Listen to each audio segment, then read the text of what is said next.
Well, I thought we were really frantic in the first half. We had a period of time where I thought we could have been maybe going to halftime with a lead. We threw the ball away. I call it slinging it around. We kind of had these aimless zipper passes just kind of across the feet, 30 feet.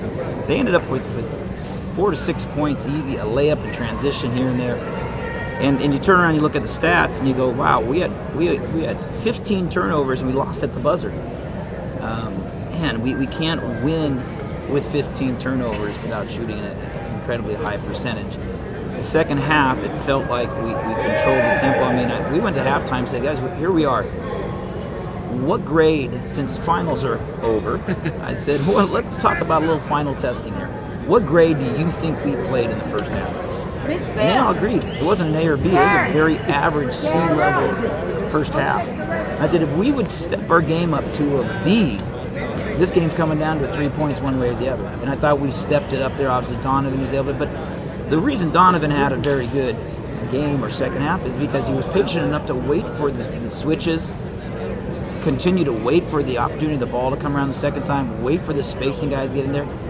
Donovan is so dynamic, so competitive that his biggest weakness is he tries to do everything so quickly sometimes, and we start the game off with a little bit of frantic pace. And then when Donovan's playing that frantic, then Marcellus plays a little frantic, and Kuba wants to play a little frantic, and it's kind of snowball effect. So am I proud of our game? I'm proud that we improved. I'm proud that we busted our butt in the second half.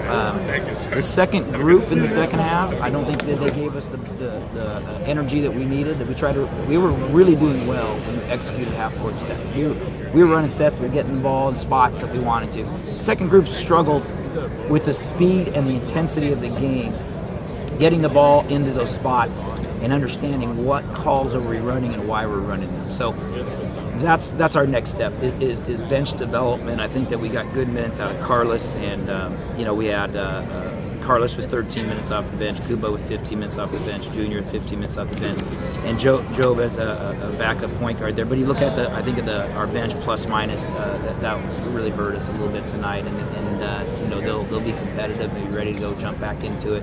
We've gotten such a great spurt from them in the past. In Fresno State, Joe was dynamic. Junior was great there. I think Joe was really good in a couple of our games up in Portland, coming off the bench there.